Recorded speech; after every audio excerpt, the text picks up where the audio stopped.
A man stands in a forest, sawing at a thick tree trunk. Sweat soaks through his shirt. His arms shake with every stroke. He's been at this for hours, and the cut he's made is shallow, barely a dent.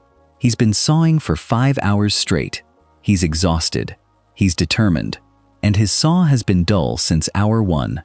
What if the reason you're falling behind isn't that you're not working hard enough? What if it's that you haven't stopped long enough to get sharp? The man finally collapses against the trunk, chest heaving, staring at the useless groove he's carved into the bark. A passerby walks up, glances at the scene, and asks the obvious question.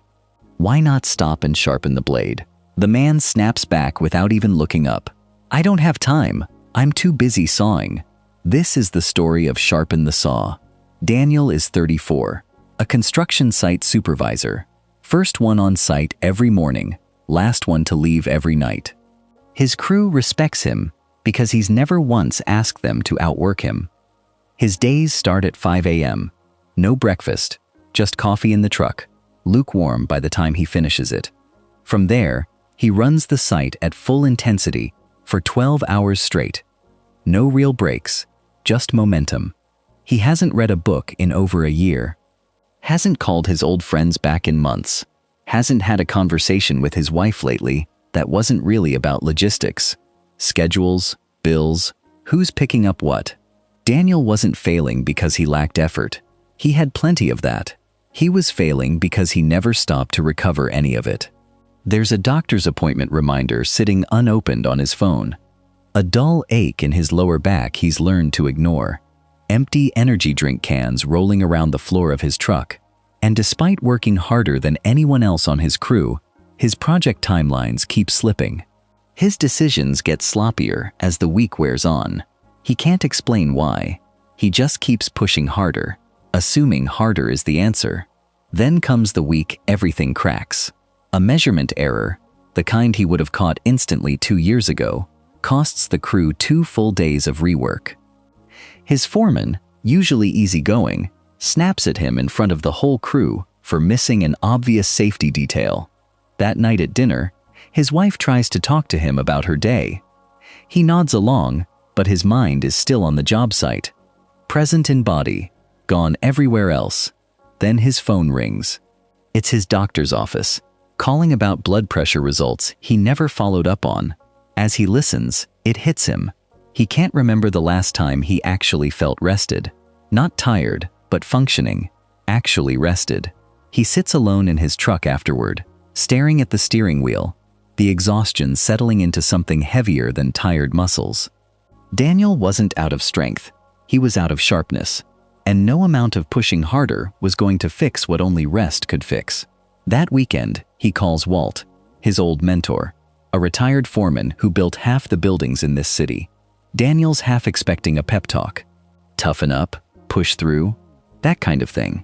Instead, Walt tells him a story about a man sawing down a tree for hours, refusing to stop and sharpen his blade because he's too busy to spare the time. Then Walt goes quiet for a second and says something Daniel didn't see coming.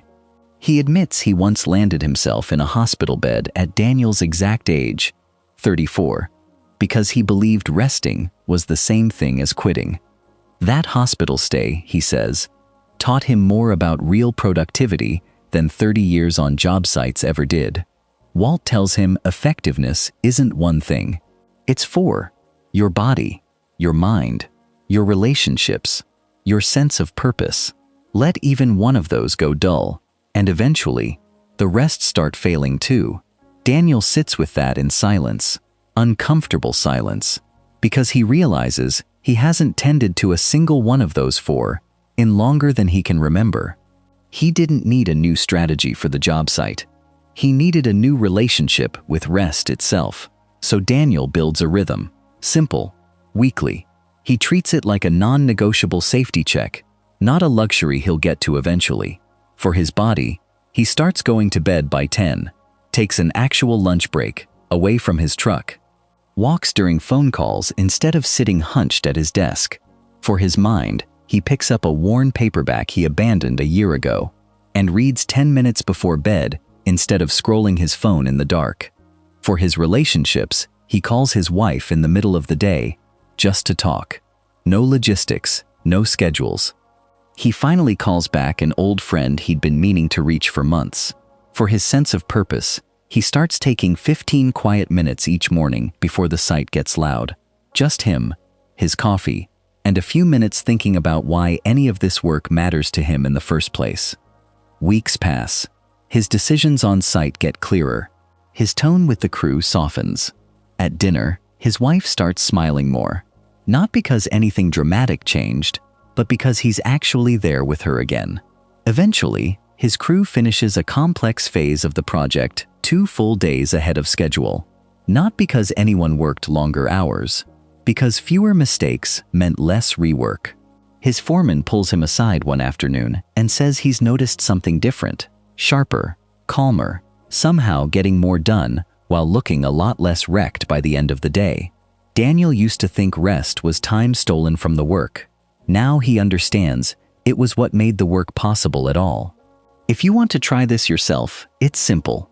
Take care of your body. Feed your mind. Nurture your relationships. Make space to reflect. Sharpen all 4, regularly, on purpose. Not when you finally collapse, but before you ever get there. That evening, Daniel stands at the edge of the site as the sun goes down. He's tired. Genuinely tired. But it's a different kind of tired now. Earned instead of hollowed out. So this week, pick just one of those 4 areas. Doesn't have to be big. A walk. 10 pages of a book. 1 real conversation. 5 quiet minutes with your coffee before the day gets loud.